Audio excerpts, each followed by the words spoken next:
Welcome to HypeTrain, guys.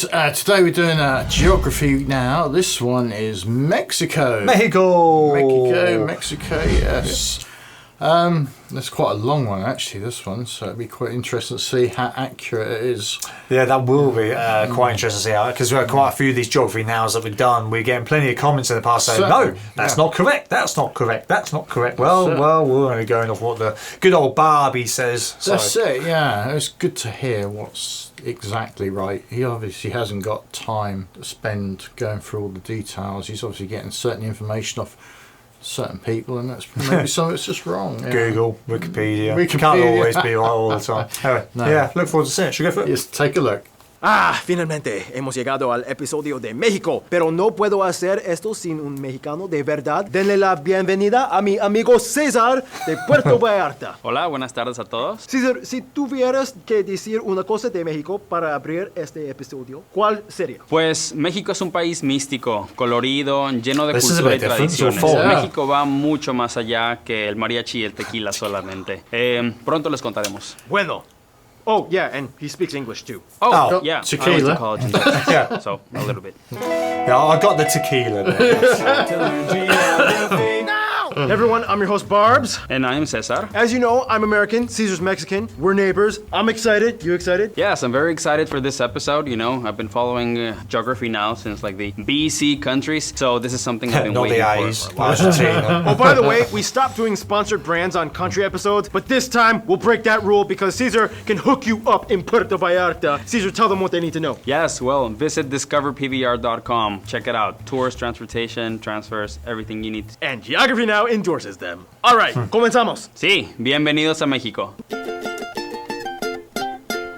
Named after the Mexica people from ancient Aztec times, Mexico is a powerhouse on the world stage. And it's hard to imagine how the entire Latin world, let alone the Western Hemisphere, would operate without it. First of all, Mexico is located on the southern part of the North American continent, straddling the Pacific Ocean, Gulf of California, and the Gulf of Mexico, bordered by the US to the north and Guatemala and Belize to the southeast. The country is divided into 32 federal entities, 31 states, one of which is called Mexico, and the capital city of Mexico City. Oh, and Mexico City is technically sinking about 10 to 20 centimeters a year because it was built on a lake. Anyway, with a greater metropolitan population over 21 million, Mexico City is the largest city and oldest capital city in the entire Western Hemisphere, and in itself has about the same GDP and economy as the entire country of Peru. After Mexico City, though, the next largest cities are Guadalajara in Jalisco and Monterrey in Nuevo León. And if you come here, you will most likely fly to one of the busiest airports. The capital's Mexico City International, then the second place is actually Cancun, then Guadalajara and Monterrey Internationals. Yeah, we Americans love Cancun and we love going there all the time. And we do too. Just clean up your vomit next time, okay?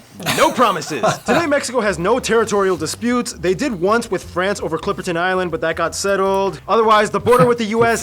Yeah, we know what you're thinking, but hear me out. It actually does have some quirky anomalies. Yeah. For example, on the border with Tijuana, there's a friendship park where you can chat and shake hands with locals of both sides through a fence that goes all the way into the Pacific. Further east in California, two towns split by the border kind of trolled each other. One named itself Mexicali and the other side Calexico. And in Naco, Arizona, the local residents have a cross-border volleyball game every so often. No, we don't want to sugarcoat everything. Yes, there are certain sections that are more barricaded and strict on the crossings, but besides the complicated nature behind these issues, there's a lot more to it than most media outlets portray. Speaking of territorial anomalies... In the southernmost state of Mexico, Chiapas has some interesting towns that operate under a system called usos y costumbres, which means something like autonomous customary law. The people, mostly of indigenous descent, govern their own internal affairs, and the government just kind of lets them do their own thing without interference. Wow. It sounds kind of scary, but today it's actually kind of a dark fascination that has drawn in a ton of tourists. And finally, let's just get it over with. Just like how we discussed in the Italy episode, everybody knows about it, it's nothing new. To a varying degree of power and disputable boundaries, yes, certain areas of Mexico do still kind of fall under under cartel influence. It's a very strange system run by underground individuals that kind of meshes itself into normalcy with everyday citizens. There are syndicates like the Cartel of Sinaloa in the northwest, the Zetas in the northeast, the Familia Michoacana in the center of the country, and the Jalisco Nueva Generación in the west. Caesar, I'll let you explain this.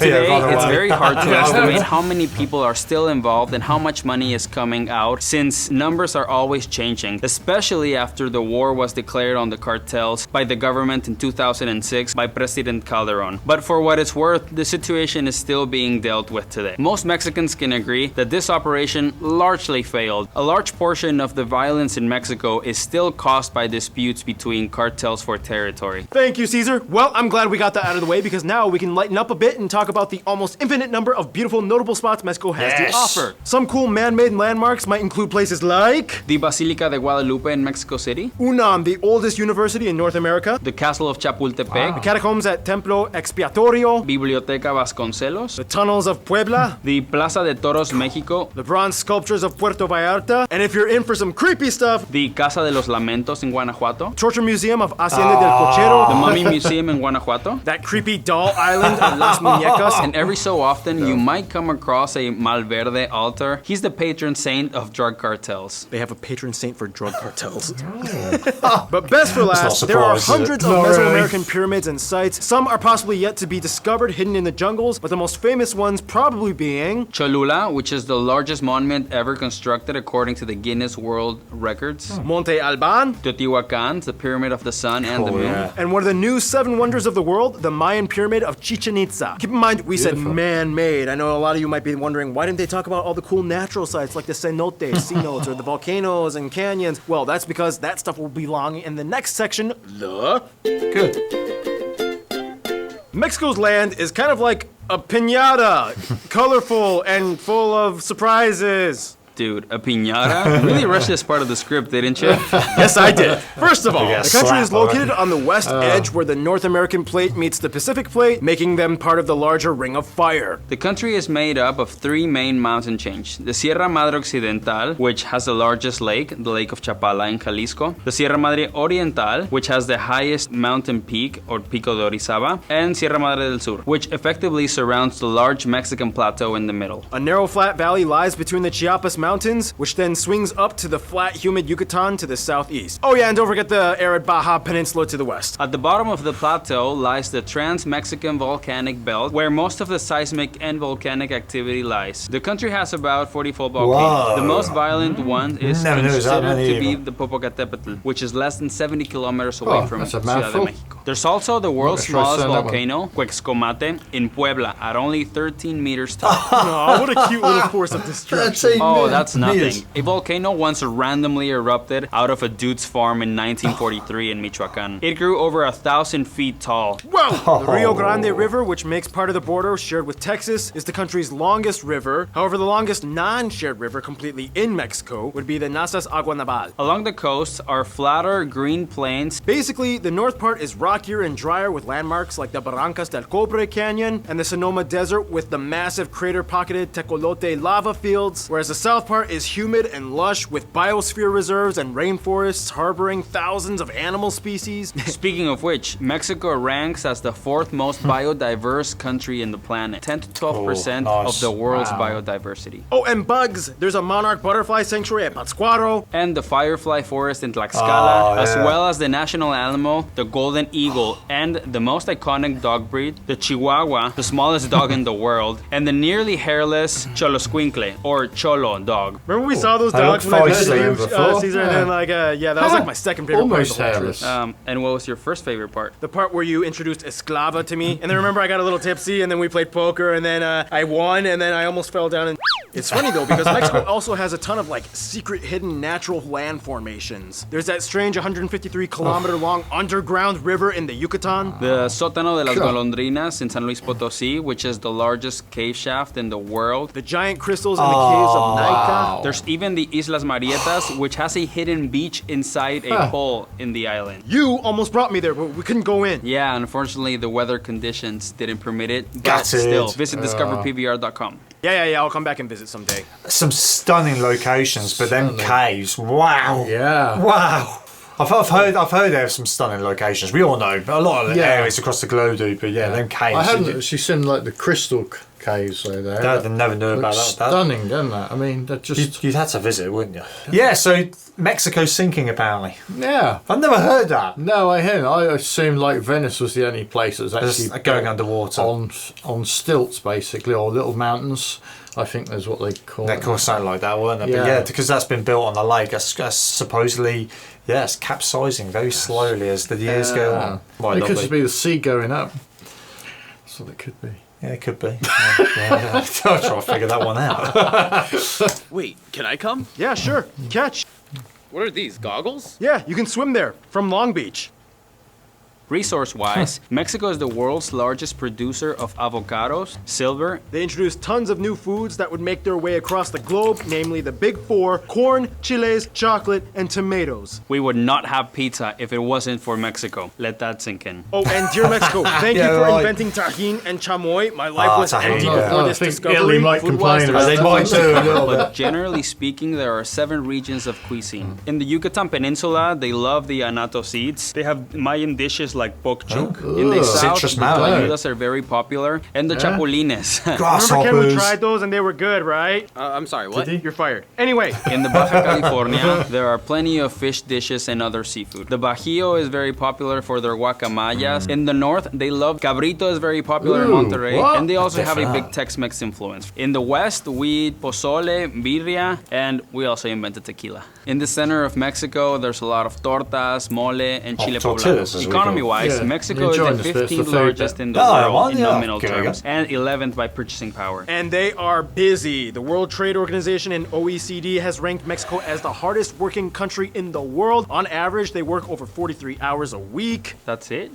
Dude, that actually seems pretty low, to be honest. Main exports of the country include things like automobiles, electronics. They are the largest flat screen television exporter in the world as of 2017. Didn't know that. We covered a lot. Okay, I think that's most of it. Landscape, animals, resources. You'd think that'd be China, wouldn't you? I talk thought about Mexican Japan or people now? China was Yeah, like why not? Next section, go.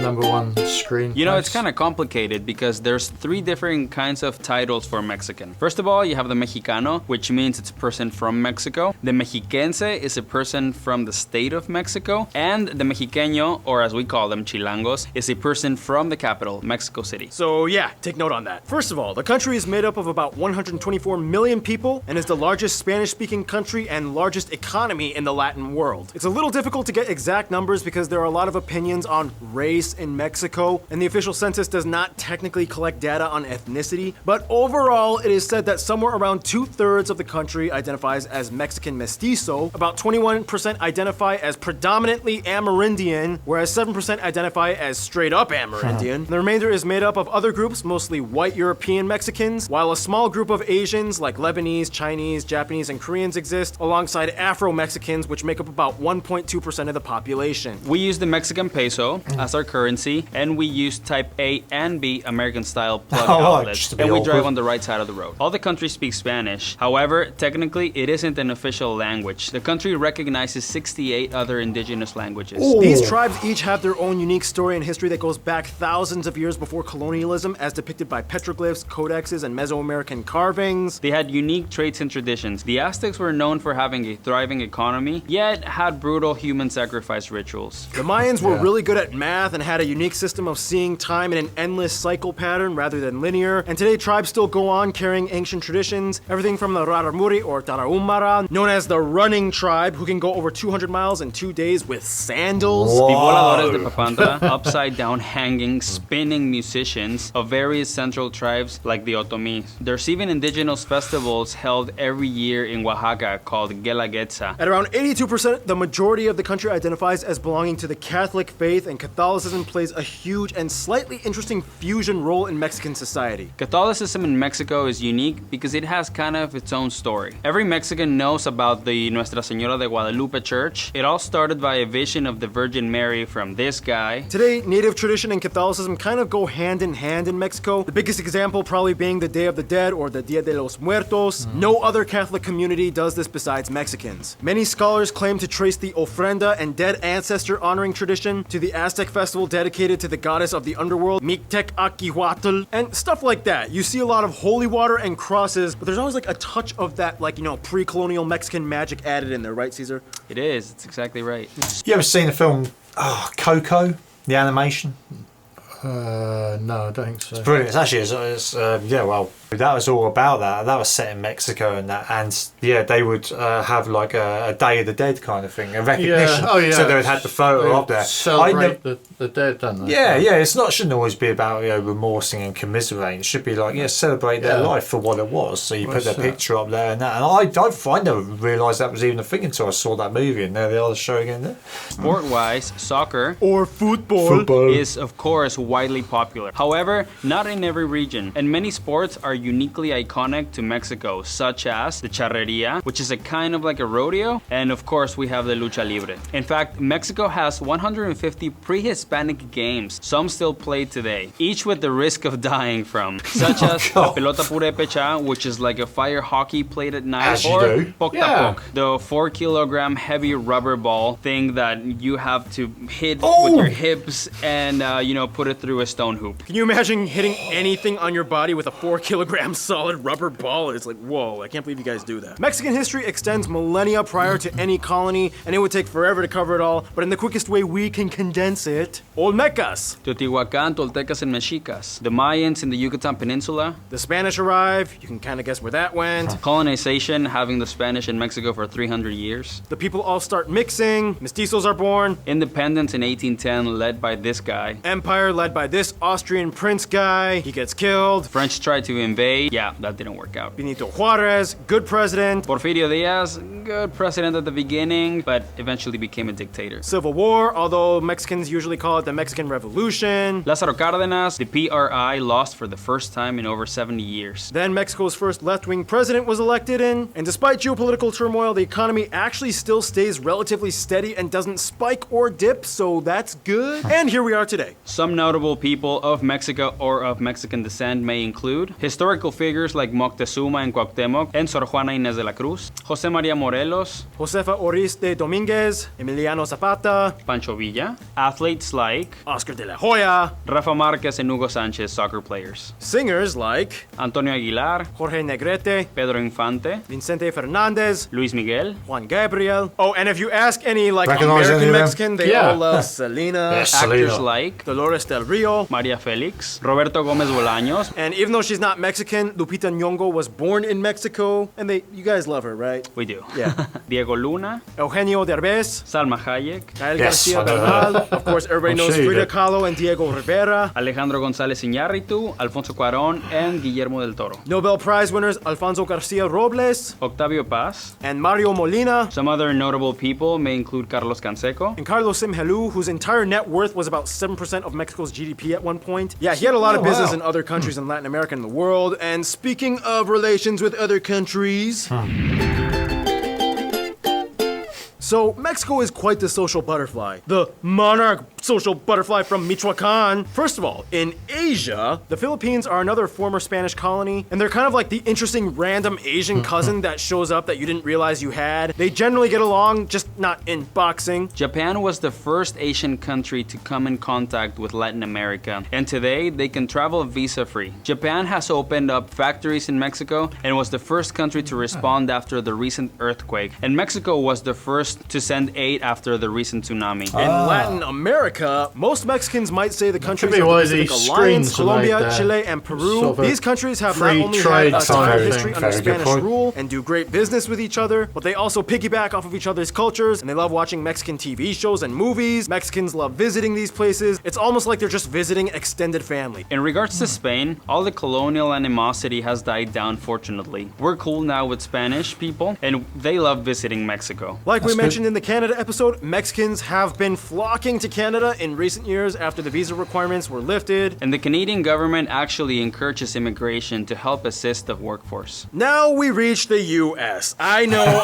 you've heard the headlines. It seems kind of complicated, but if we look at the overall scope of diplomacy, despite any political hindrances, the US and Mexico always seem to have an unbreakable bond that still survives. The US has somewhere around 11 million Mexicans living in it today, which makes up the largest migrant group out of all immigrants. About 80% of Mexico's exports go to the US, and the US makes up about Still half quite a of lot. Mexico's imports. They cooperate very closely in international affairs, usually backing up similar Western values that the US stands by, and overall, no matter how crazy things get, they can't help but be there for each other in the end. In conclusion, Caesar, what do you think you would say about Mexico? Well, it's almost as if the people of Mexico kind of laugh at the face of destruction. We have volcanoes, earthquakes, drama, but we colorfully play and dance with death. It doesn't bother us. If anything, ironically, it fuels us with even more life. Very well said. Stay tuned. Micronesia, the Federated States of Micronesia, is coming up next. Viva Mexico!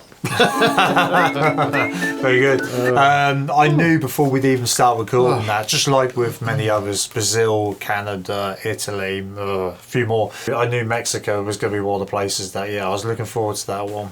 I've always wanted to go to Mexico. Maybe you've been. Let us know your thoughts on Mexico anyway. What did Barbie get wrong in there? Because there's bound to be stuff wrong. And what didn't he mention? There was a lot, weren't there? Yeah. There was a lot, but you'd expect a huge country with a huge amount of history. It's got it's got wider cultures and things than I even assumed that it had. So the cuisine in there was a little bit more interesting to what I thought it was going to be. There's some odd looking dishes in there, weren't there? Yeah. I can't remember the name of them all, but there's some odd ones. Yeah, one looked like, I don't know, a stretched monkey or something. I went to.